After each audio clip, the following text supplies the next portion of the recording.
Hey there, I'm Deb Vlock, author and mental health mom. Welcome to my video series on parenting kids with mental health disorders. Now, if you haven't checked out my first video, give it a go. It's short. It should give you some context about why I'm here doing this and why I'm delighted that you stopped by. So before I launch into the main topic of this video, which is going to be how you tell that something may be wrong with your child's mental health, I did want to say a few words about you.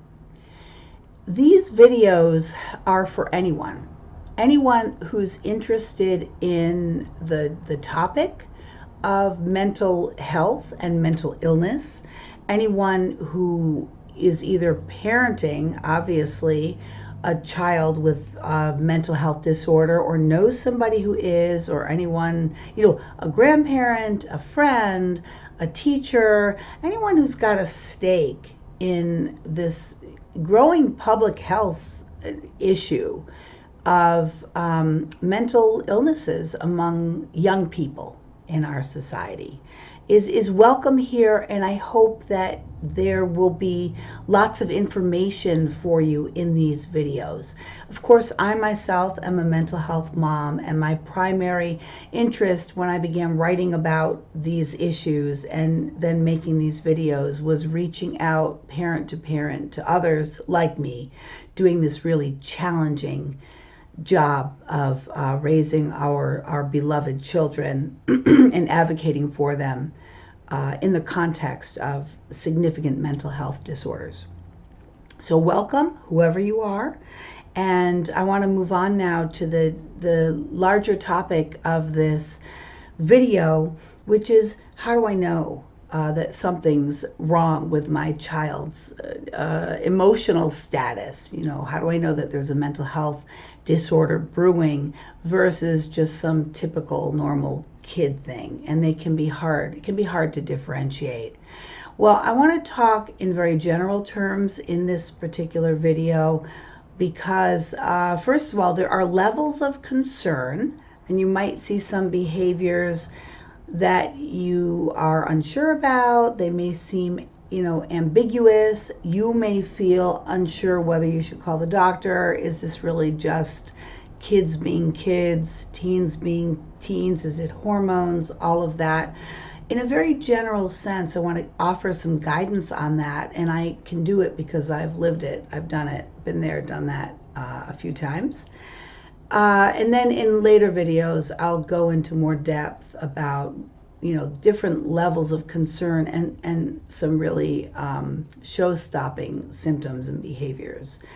Right now, what I want to say to you is any changes in your child's personality, behaviors, patterns, sleeping patterns, eating patterns, things like that, that are off, that don't seem right, don't seem consistent, and that last for a long time.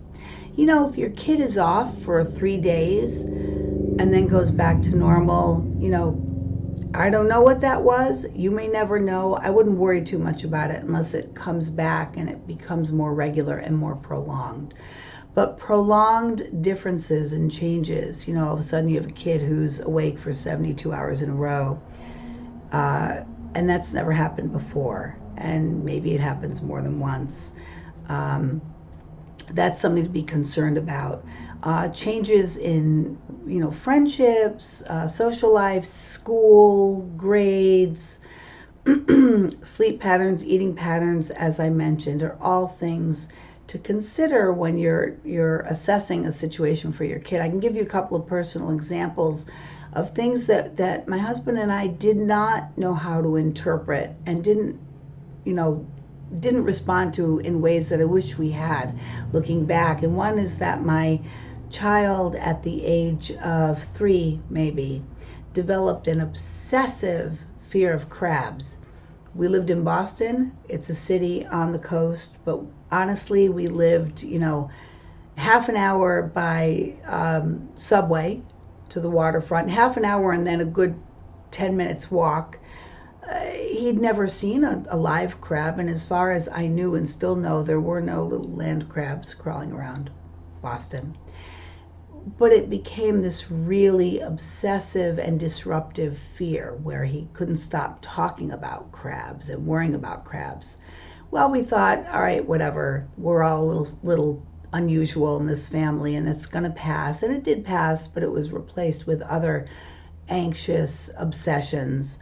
Other examples, well, one or more of those 72-hour waking sprees, and also at a very young age, maybe first grade, paranoia about food that was not prepared or given to my child by me because it might have been poisoned.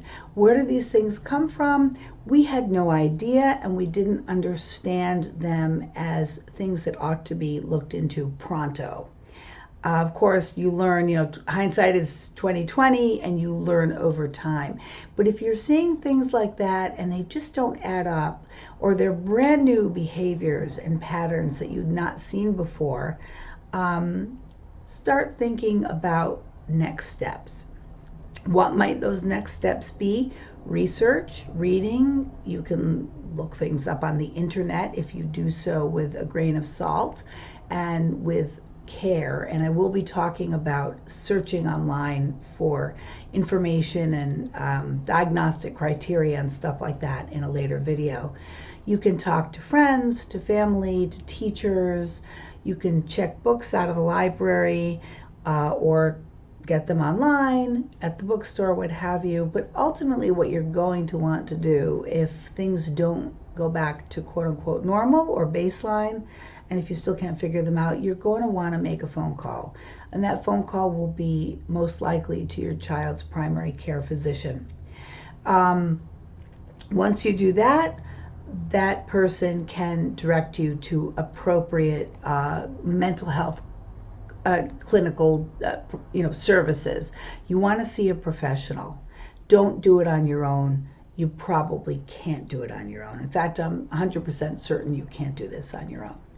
So anyway, thanks again for stopping by. That was just a very general overview of when you need to start to get a little bit concerned and begin looking into what might be happening with your child.